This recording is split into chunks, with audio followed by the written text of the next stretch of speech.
número 674 del Centro Sur Colombiano de Logística Internacional SENA, Regional Nariño. En esta ocasión les hablaremos sobre el ciclo vital del documento. Como primero vamos a mirar qué es un documento. Un documento es todo aquello que lleva un mensaje y nos sirve de evidencia. Es un testimonio material de un hecho o acto realizado en el ejercicio de sus funciones por instituciones o personas naturales, jurídicas, públicas o privadas, registrado en una unidad de información en diferentes tipos de soportes, como es el papel, discos, cintas magnéticas, fotografías, entre otros. Es importante que los documentos cumplan con las tres características generales. La primera corresponde a la autenticidad, es decir, que el documento debe ser original. La segunda característica es la integridad, es decir, que el documento no debe presentar errores, tachones, borrones, debe ser limpio y pulcro. La tercera característica es la ingenuidad, es decir, que el documento debe tener todos los datos que se necesita para poder ser tramitado.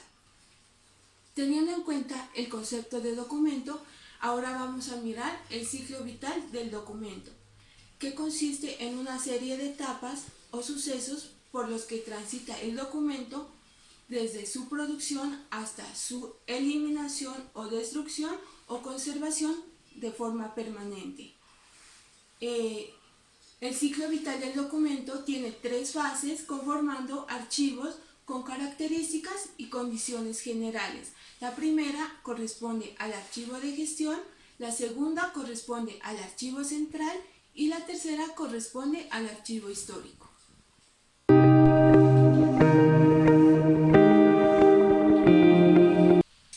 Continuando con la primera fase del ciclo vital del documento, encontramos el archivo de gestión. En este archivo es un archivo activo donde se encuentran los documentos que todavía están en trámite y son sometidos a continua consulta administrativa.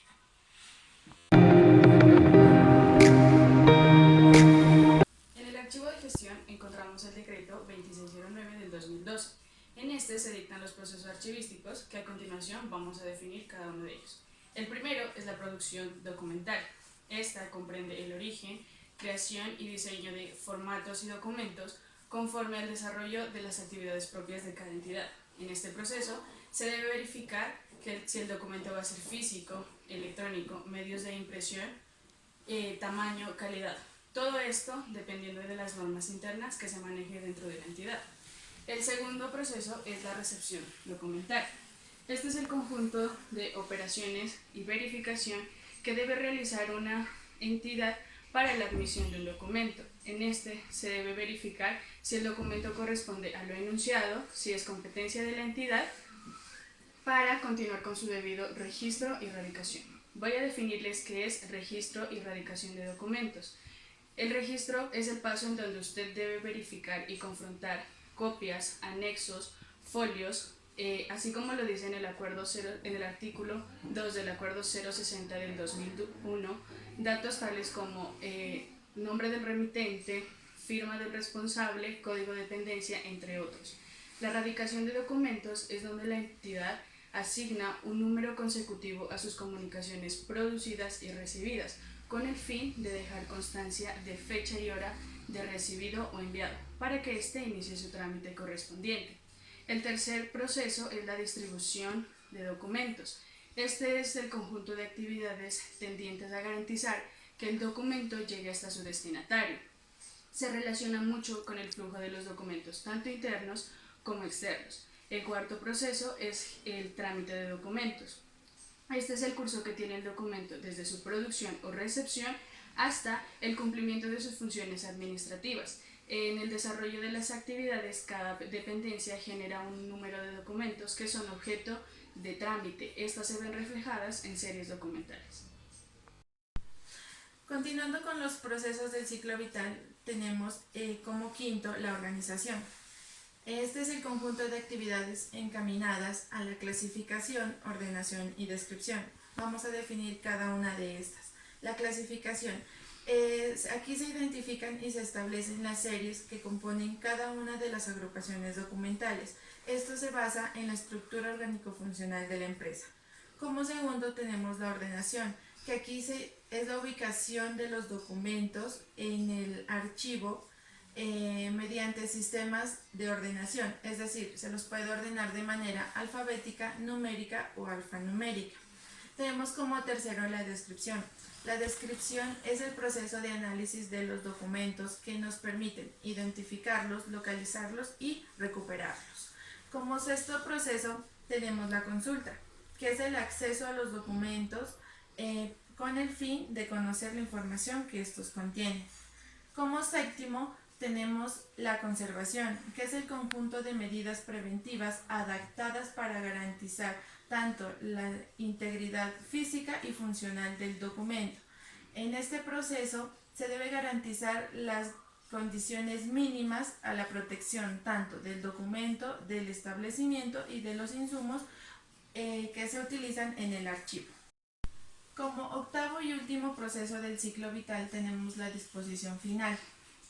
Esta es la selección de los documentos con miras hacia su conservación permanente, conservación total o eliminación. Este se divide en 5. Vamos a definir cada uno de estos. Como primero tenemos la conservación total, que es la selección de los documentos que tienen un valor permanente, es decir, que los conservan por su disposición legal, o también documentos que en su contenido informen sobre el origen, políticas, estructura, desarrollo de la empresa. Como segundo tenemos la eliminación. La eliminación se le aplica a documentos que han perdido tanto su valor primario como secundario. Esto está establecido tanto en las tablas de retención documental como en las tablas de valoración documental. Como tercero tenemos la selección. Esta es elegir una parte representativa del documento con miras hacia su conservación permanente. Como cuarto tenemos la microfirmación. La microfirmación es la técnica de fotografiar el documento que nos permite obtener unas pequeñas imágenes de película. Y como quinto y último tenemos la digitalización, que es la técnica de reproducir el documento que está de manera analógica, es decir, que lo encontramos en imágenes, videos, papel, entre otros. Convertirla en otra que solo puede ser reproducida y leída por un computador.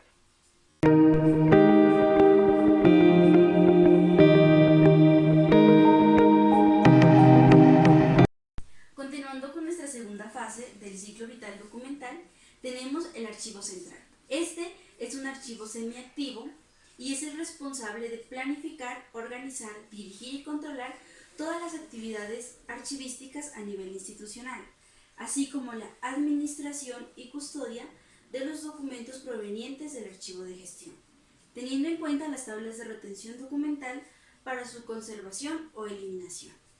En el Acuerdo 037 del 20 de septiembre del 2002, por medio del cual se establecen especificaciones técnicas y los requisitos para la contratación de los depósitos de custodia, organización, reprografía y organización de los documentos de archivo. Tenemos los 5 principios de los depósitos de archivo. Número 1. Principio de independencia. El depósito de archivo debe de ser un lugar independiente a las demás áreas de una empresa. Segundo, principio de amplitud. Debe de ser un lugar amplio para albergar la suficiente documentación. Segundo, principio de dignidad. Debe de ser un lugar digno para el depósito de archivo. Principio de seguridad. Debe de ser un lugar seguro para salvaguardar la documentación. Y por último tenemos el principio de funcionabilidad. Este nos habla acerca de que la documentación debe ser de fácil acceso y consulta. Continuando con las condiciones estructurales, hablaremos de la ubicación. El depósito de archivo debe estar ubicado en un lugar lejos de industrias contaminantes y de posibles riesgos. Debe de estar ubicado lejos de la humedad, del calor, y debe de tener el suficiente espacio para albergar grandes volúmenes de documentación. En cuanto a la estantería, debe de medir 2 metros y resistir una capacidad de 1200 kilogramos. Las paredes, pisos, techos, puertas y ventanas deben de estar elaborados en un material resistente al fuego. En cuanto a la asignación topográfica, esta nos permite el fácil acceso a la documentación en la estantería.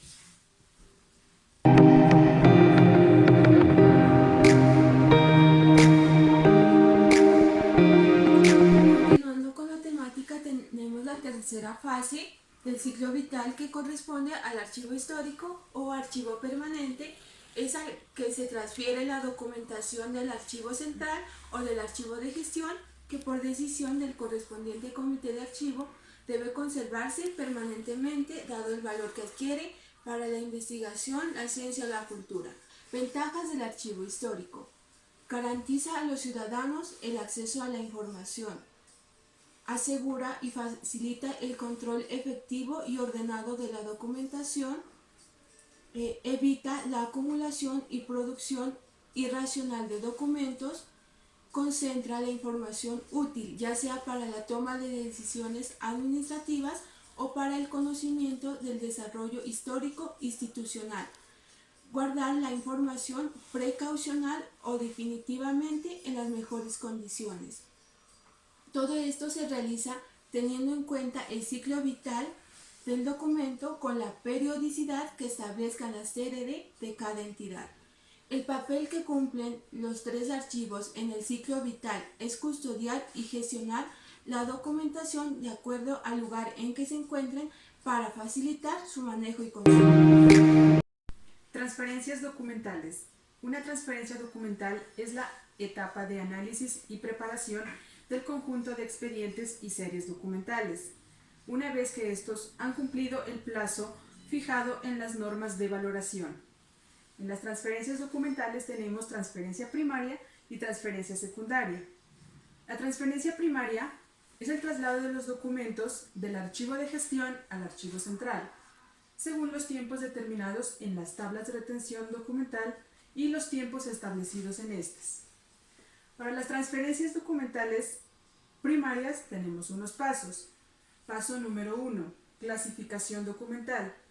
Identificación de la procedencia de los documentos teniendo en cuenta la estructura orgánica y las funciones desarrolladas a lo largo de su gestión. Paso número 2, limpieza documental. Los documentos deben estar limpios.